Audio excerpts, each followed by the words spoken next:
Bonjour. Je m'appelle Quentin François Benoît. Vous me connaissez peut-être pour mes films comme Le Papier Perdu ou Le Bataille des Boutons. Et maintenant dans mon dernier film, Le Jongleur Injonglable. Je me demandais quelle était l'intention de ce film, quel était l'objectif de celui-ci. Et je suis pas sûr si j'ai trouvé la réponse, mais en tout cas là, le film il est terminé. Donc les acteurs, c'était la partie la plus compliquée. Vraiment, c'est pas facile de trouver des bons acteurs bien adaptés. Parce que notamment le personnage principal, Rotopette, est quelqu'un qui est notamment très beau, très grand, avec beaucoup de qualités, mais il a aussi beaucoup de défauts.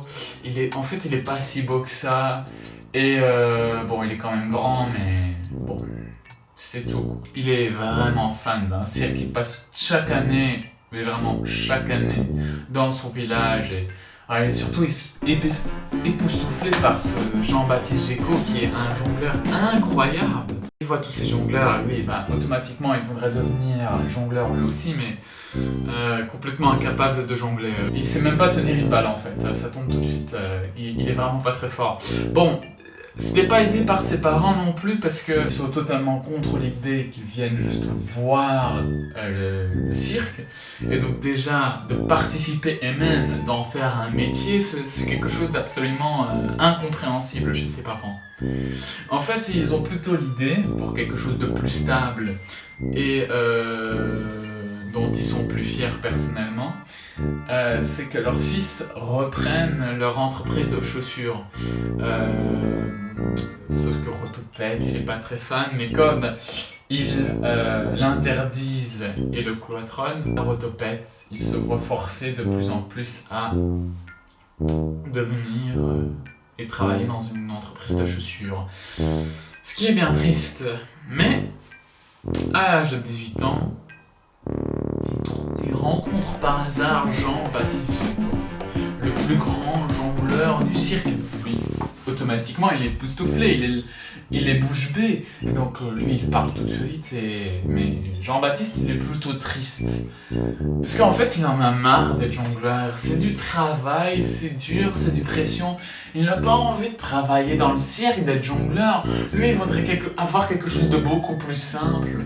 Travailler dans une entreprise de chaussures, c'est ça qu'il voudrait.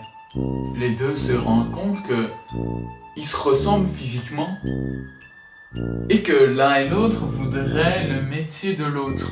Donc, ce qu'ils décident de se faire, en réfléchissant un peu, c'est d'échanger leurs vêtements et de prendre la vie de l'autre.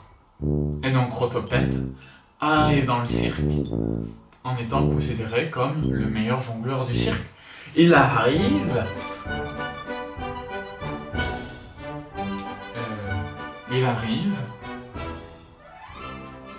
et puis il sait pas trop quoi faire en fait. Il est un peu nouveau, il n'est jamais rentré dans un cirque comme ça en tout cas. Et puis on décide de l'envoyer pour se faire maquiller pour l'une des répétitions. Et puis il rencontre Roxane.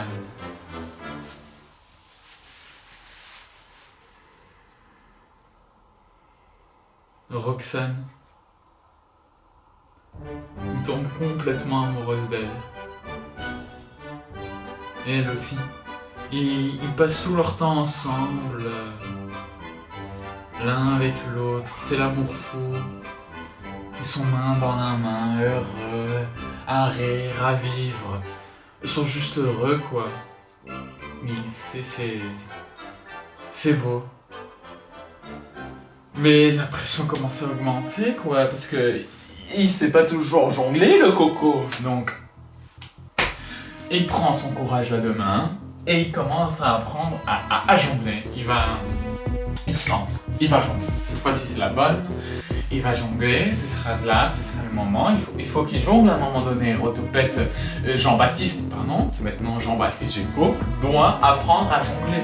C'est son devoir à apprendre et putain de merde, il rate, il ne sait pas jongler en fait. Il est toujours aussi incapable, il passe nos jours et nuits et toujours il ne sait pas jongler. Il peut faire ce qu'il veut, il est juste coincé. Il n'est peut-être pas fait pour ça, il peut pas. Et puis il voit Rosette. Et il l'aime trop pour partir.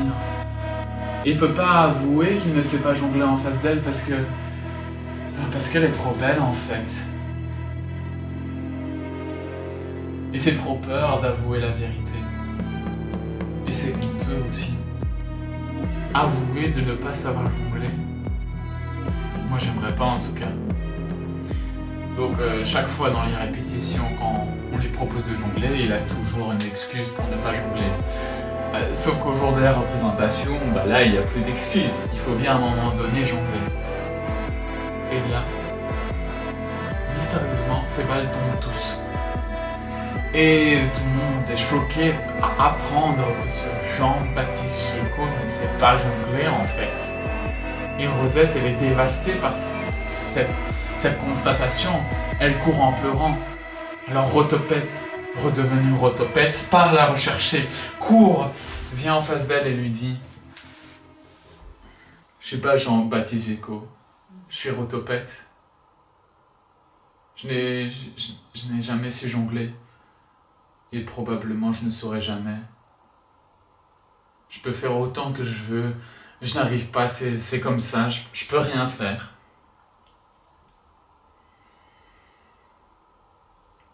C'est ce qui me rend un peu unique.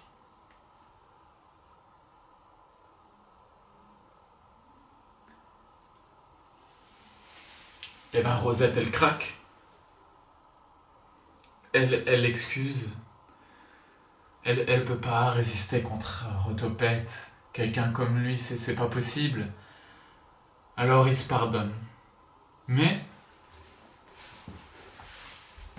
Rosette a une idée. Alors eux, ils reviennent au cirque, expliquent la situation qu'en fait, Jean-Baptiste Gecko était tout le long Rotopette depuis quelques mois.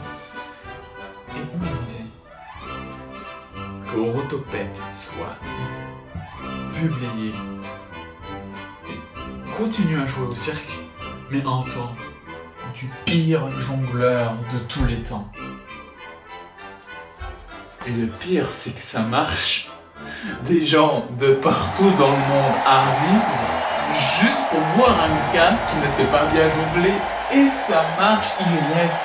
Et Rosette est toujours là et ils sont ensemble et ils vécurent heureux. C'est ce qui est magique avec ce film, c'est que Rotopette il est touchant, Rosette, oh Rosette. Et puis Jean-Baptiste Gecko, ce sacré Jean-Baptiste Gecko. Et puis ses parents, même si je le déteste et que je voudrais bien... Voilà, c'est quelque chose que j'aurais aimé vivre, mais dont je ne peux pas le vivre parce que c'est du fiction, mais que je peux le vivre parce qu'un auteur comme moi, Quentin François Benoît, me le permet. Et je dis, mais merci Quentin, et moi je suis là, mais de rien, et je fais vraiment, j'espère être toi. Et je suis là, mais bien sûr, mais c'est un peu con, parce qu'en fait je suis toi. Et moi je fais, oui, mais bon, là ça commence à devenir un peu long comme truc. Moi je suis là, si, c'est long, mais... c'est... donc je pense que j'ai un peu pété un câble, mais ça arrive au meilleur. Je suis désolé.